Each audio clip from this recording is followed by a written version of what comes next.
to yet another episode of John Works Too Much. Today, last week or a couple weeks ago, we redid a kitchen, and we'll show you that eventually. But today, we're going to take up all the floors in this living room, dining room, other dining room, breakfast nook, whatever, kitchen, entryway, and hallway. And we're going to take all these floors up, and then we're going to lay laminate. We're also going to paint the kitchen and the breakfast nook or whatever. So that will be challenging because, as you can tell, there's mucho furniture in here, and in case you don't speak Spanish, that means a lot of furniture. So we're gonna do a little bit, and then we're gonna move the furniture. Yeah, you can see it. So we've taken up a little bit of floor, we're gonna get this clean, lay a little bit, then put furniture back over here, then do a little bit more, then move furniture back over until we're finally done. So I want to talk to you. You know, everybody knows that I used to do a lot of video work around the world, and there was a guy that I used to work for, and he was a horse jockey, and he told me, John, I put you on shows because you are the GOAT. And I'm like, I don't know what that means. But he said that as a horse jockey, sometimes they would move horses from state to state to state, and they would get spooked, and they would be in their pen or whatever, and they'd be like nervous, and they'd get tense, and they'd kick, you know, they'd get themselves hurt. They definitely would not run well. And so he said that if you put a goat in the pen with the racehorse, then the horse does not want to hurt the goat, and the horse ends up not hurting itself as well. And he's like, you have a calm about you that allows you to do very difficult things, very dangerous things, and very high stress things, and yet you don't panic and you don't freak out. And so because you are like that, then it calms the customer down as well. So today we're going to do something that could be considered pretty stressful, but we're going to just be calm about it and take it step by step by step until we finally get done. So we'll keep you guys here with us, and can't wait to see you again. Love you. So it's been, I don't know, 12 minutes or something like that, and we moved this out, and then we laid this floor, and then we moved this over, and now we're moving another section. So that's pretty neat. I want to say, in the nicest possible way, that people constantly cease to amaze me. Let me show you what I mean. Come on. So we're taking out this china cabinet, and we're having a hard time getting this plug out, right? Because why? Because somebody, and I don't even know how you do this, got this plug underneath the baseboard. Oh my gosh. And it's not like it's just easy. It's like that was done and then nailed. Yes, like I don't know how that happened, but people constantly cease to amaze me. That must have been Friday and they already started drinking. Yeah, too much tequila. And so don't do that, kids. That looks super simple and fun and comfortable and easy. If I died and went to hell right now, it would take me 3 weeks to realize I wasn't still at work. Oh, snap. So you don't like it then? I remember my son was doing this, and he was all miserable. And I was like, hey, kind of makes you appreciate your education, doesn't it? And he goes, I guess. And I'm like, you know all that food you eat, and the clothes you got, and the car you drive, and all that? He's like, yeah. I was like, this is how I made it. And he's all like, oh, crap. Like, it's the first time he realized how hard I worked to get him money. Yes, this is extremely hard work, and you have to do it, though. Yeah, or else what happens? Well, or else the man wins, and we're not going to have that crap. Yeah. Okay, so we also did, we tore some of this stuff up. And we've laid this floor. we've laid this floor. We're laying this floor in sections, so Yeah, you can tell we didn't have to move very much, which is nice. it's kind of unorthodox, I think, how we're doing it. Usually the stuff is cleared and we're good to go, but You know, today's a different day. That life is a so we're in hell. Yay! Welcome. We are on fire right now. So come and join us. Missouri, is it Missouri Loves Company or Misery Loves Company? Well, if you're Missouri, it's definitely. Yeah, okay. If you're in Texas, no, it's. Got it. So we got beat the crap up today. We laid some floor, and there was a few obstacles in the way, if you want to show them, anyway. But we overcame that, which was great. However, then we had to scrape up this parquet floor, and it was just a beating. We have a little bit more to do tomorrow, but not too bad. But we scraped this by hand. Yeah, and Kanui did all the hard work. We still have to do this a little bit over here, but Kanui did all the hard work, and I pretty much watched him and talked. That's pretty much how I do it. Because I'm pretty lazy. And Eric, what did you do to my house? You were supposed to be next door. Uh-oh, we did this to the wrong house. Oh, yikes. So this reminds me of a story. It really doesn't. But I was going to tell you a story anyway. When I was in Israel, we were going to go to Hezekiah's tunnel, and me and Barrett Shaw were going to go, but I didn't have any sandals that we could. You had to be able to get your sandals wet and basically ruin them. And I was like, I don't want to ruin them for the rest of my trip. So we went to a place that we weren't supposed to go, the Muslim part of town where all the shops were. And we were walking through, and this shop owner was super nice. And he's like, hey, come on in. And we did. He's like, you want some tea? And we're like, sure, whatever. And then he starts showing me pictures of like his kids and things like that. And I'm like, oh, you have pretty kids. And he says, you have beautiful eyes, my friend. And my friend Barrett gets all like, whoa, man, don't be talking about my friend's eyes. And he goes, no, my friend, look, I'm not a homosexual.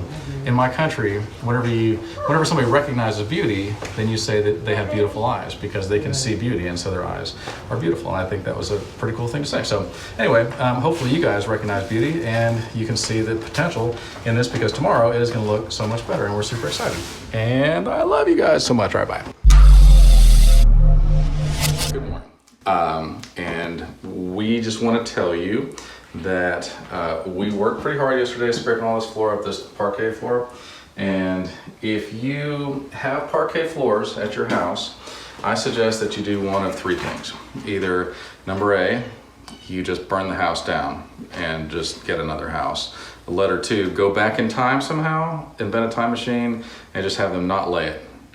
Or I don't know, I guess just prepare yourself to be beat the crap up, because, Canoe, are you sore? Extremely. Yeah, I feel like I got run over by an 18-wheeler, and it hit me with 7 of its tires, and it backed up and hit me with the other 6 of its tires. Also, I'm not good with math. And we're not done. No, we're not. No, we still got down the hall and under the fridge to do. But that doesn't matter. We're going to embrace the suck, and we're just going to suck it up, because that's what superheroes do. Also, I tried watching the news. Have you ever done that? No, I don't watch the news. Yeah, I usually don't, but somebody was like, hey, you ought to watch the news because you're so dumb you don't know anything. I was like, okay, fine. So I watched Fox News. They don't have any news about foxes. It's lame. I always wondered why they did that. Yeah, it's weird, I right? kept waiting for it. Yeah, I was just like, red foxes, silver foxes, anything. I want to know where they are. I want to see what's going on in their lives. I want to see their little cute faces and their little fluffy. I just want to pet them. Nothing. It's lame. And all they did was talk about politics. Sorry, I must have eaten some bad fish. Oh, hey there. So we got all the laminate floor laid. It's luxury vinyl plank, but whatever, we got it all laid. You can't see it right now because we're taped off like Dexter. So we're about to have a kill room. If anybody has somebody, pedophiles or whatever, somebody that really deserves to die, bring them over right now. I guess bring pictures of their victims. We can put those up on the wall, and then once they wake up from their shot, then we just tell them like, hey, these are the people that you killed, and now you're about to die by Dexter's hand. He's around, you can't see him right now, but he's in the back. Anyway, so I've showed you guys how to paint the outside of a house, and now I'm going to kind of show you how to paint the inside of a house. First, you want to tape everything off and plastic everything off so it looks like either Dexter's house or E.T.'s house, or I guess like COVID isolation tank or whatever you want to call it. And it's pretty amazing. What we learned today was that whatever doesn't kill you definitely makes you really sore and tired. Can you agree? It's whatever doesn't kill you makes you want to die. That's what it is. Whatever doesn't kill you makes you want to die. But I'm so prepared for COVID, and I've got this mask, and I'm going to wear that. I'm going to wear a sock over my head, not like a foot sock, it's a head sock. And then we're going to knock this thing out. You got anything else you want to add? What do you want to talk about? I just want to talk about recovering From pain? from, destroying this floor and putting a brand new beautiful floor. It really does look nice. So we're going to show you guys here in a bit once I get the tape off. But we're working late tonight because we got another job to do tomorrow. We're doing a bunch of windows. So anyway, love you guys a lot, and see you later. So I worked a late night tonight. Kanui had some things to do with his kids, and I applaud that. I wouldn't stop anybody from doing that. However, I did have to stay late and do some stuff. So it was a little longer than 28 minutes today. But here we are, and as you can see, the floors are in, the baseboards are back in, everything's caulked. We went ahead and painted all this. I showed you that we were going to do that. And if you remember, a few weeks ago we did new cabinets and new counters, sink, faucet, microwave, and so on in this kitchen as well. So it really does just look a whole lot better. So I want to take a quick second and talk about criticizing people, because it seems to be something that is a national pastime, is criticizing people. But I've made it my own personal policy to not criticize anybody or anything unless I am personally willing to do something about it. So let me explain what that means. In my opinion, if you notice that somebody's doing something wrong, then I think you ought to think to yourself, am I willing to fix this, and is this something that is fixable, or am I just complaining and just being mean? And if the answer is, I think that I could actually help somebody and actually fix this problem, then I would go to that person personally and privately and say, I've noticed that there's this thing, and I can help you with that, and here's how I would help you with that. And if you don't want to, then that's the end of it. And I found that my life is a lot happier since I started doing that, because I don't complain about anything, I don't gripe about anything, I don't criticize anybody's stuff. I just simply go, I've noticed that there's something I can help with, and then if I'm willing to help, and sometimes I'm not, sometimes I just don't have the time, but if I'm willing to help, then I offer it, and if they say no, then that's the end of it. Anyway, so here, I was willing to help and able to help, and so let me just show you what we did. So obviously there was all these floors, all the cabinets and the sink, and the mess is all my fault. So don't blame the homeowner, because it's all my fault. I made them put these things here. We also did all new floors in here and put back in baseboards and stuff. And then if you turn this direction, then we did all new floors in here as well. And we got thresholds down, and that's why there's stuff sitting on these thresholds, just because the liquid nails got a hold. And then we did all this, and also, I don't know if you can see here, but this just looks so much better too.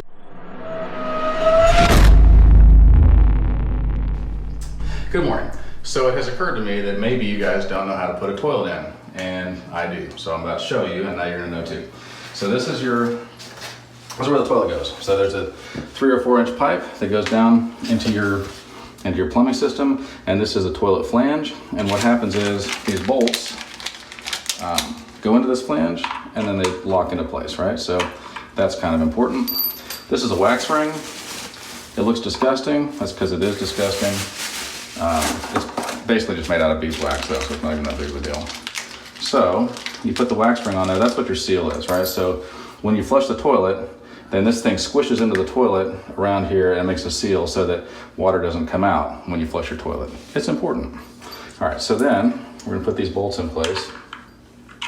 Oh, these had these little things. Nope, that is worthless. We're not gonna do that.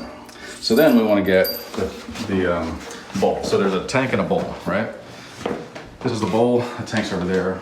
But basically, you just get this super lightweight thing here.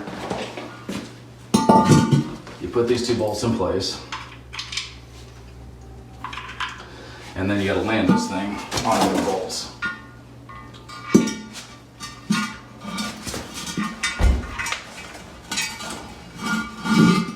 And then once you do that, you wanna squish it into place. That sets that seal, right? Phone rang and stopped the video, which my phone never stops ringing. But basically, you got the toilet in, you got the bolt sticking out, then this thing goes on there, right? So that's not really rocket surgery. You just tighten this sucker up, and you gotta be super smart to be able to do this. Okay, so hold on, I gotta get my hand in the way. So you tighten that sucker down on both sides. It's wanting to come loose because it sucks.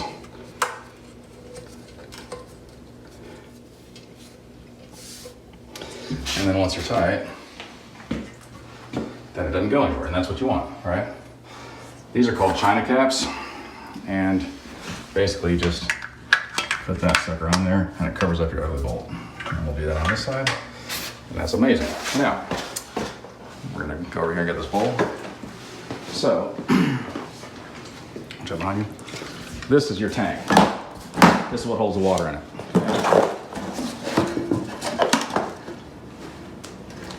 It has, this is where your supply line comes in, and this has a float, and that's when it tells it how to stop, when to stop filling up. And then this is your flapper, so when you flush the toilet right here, then the flapper goes up, and then once it gets empty enough, it flops back down.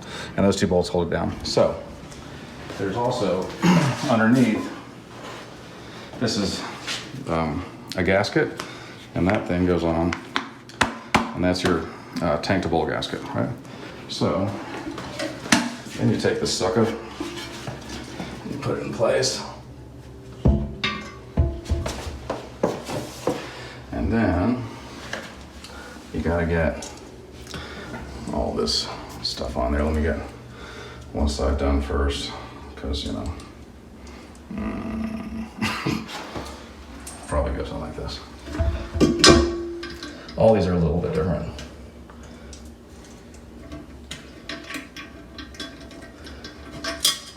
But the concept is that you hopefully can thread a bolt without it falling down on the ground.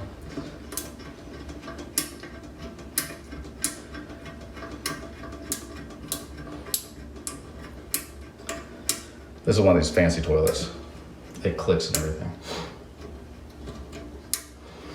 And then we'll do this side. So you just put this onto the bolt, right? So you gotta push the bolt down with your hand. And then, here, I'll try to get my hand out of the way for you. See that right there? And then I'm gonna tighten this thing.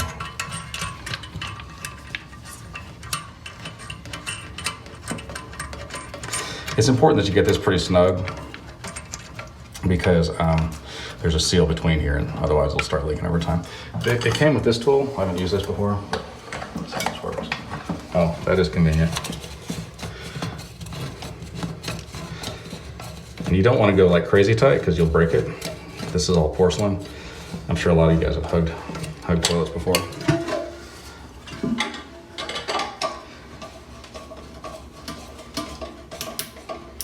But you want it to be snug, right? So that's not snug. Yeah. But you don't want to break it. So it's kind of a thing.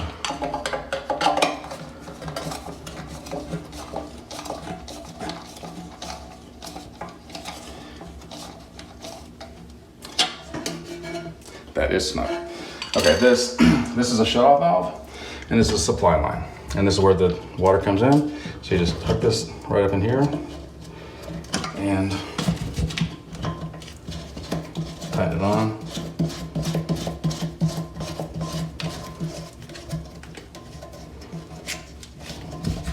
Hopefully they have it in a really inconvenient place where you have to get in a weird position, like this one. Then you turn on the shutoff valve.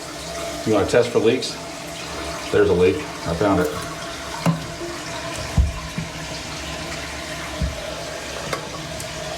Leak is gone. So you want to test for leaks, make sure it's all dry up under here. And then it'll fill up, you can see.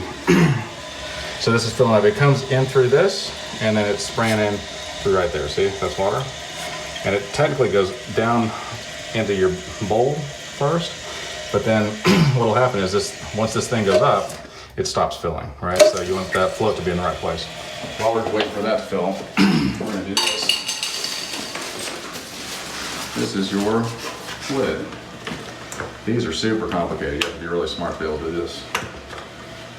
Because you gotta be able to find the bolts for it. Look right here. And it's important to have a ton of packaging. You wanna have packaging inside of packaging inside of packaging. Okay, so then these things, Plastic. yeah, plastic wing nuts. They're all kind of different, but they're all pretty much the same too.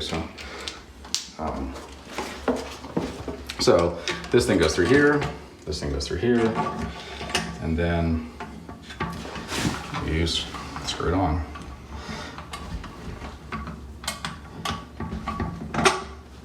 And I'm gonna need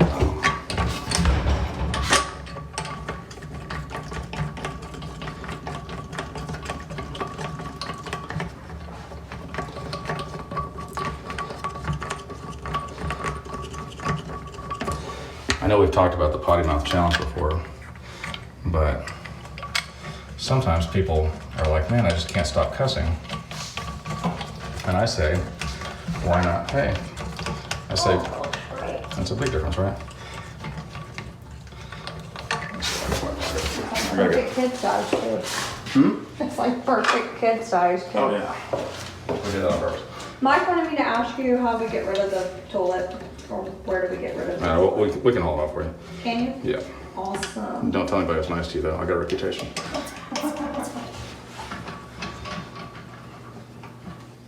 So you tighten these bolts, these plastic bolts, until you're tight, and we are, and you snap that sucker back in place. And then you can see up in here, now you flush the toilet, and it flushes.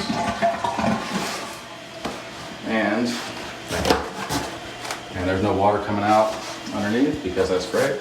You can see it's filling up, which is also great.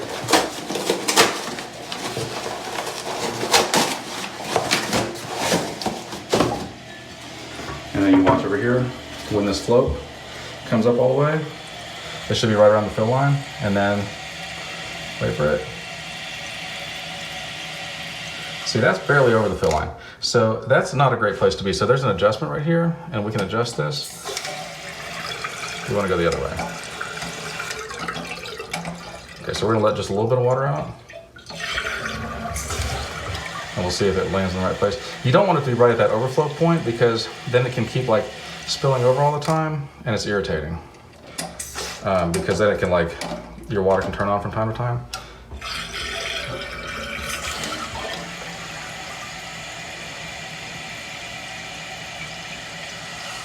That's good. See, we're below the water line right there.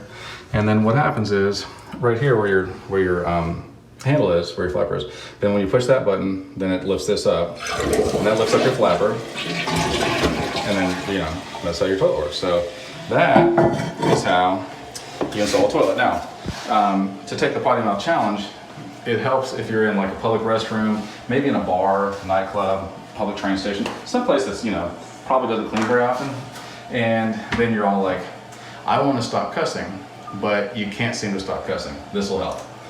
You just lick this rim right here, right? So you're just like, maybe you're messing up and you're mad about something like, oh, darn it, I got a silicone in the shower. Mother, father. You're like, oh, time to lick the toilet. And then you just lick the toilet. That'll stop you from cussing if nothing else will. See you guys soon. All right, bye.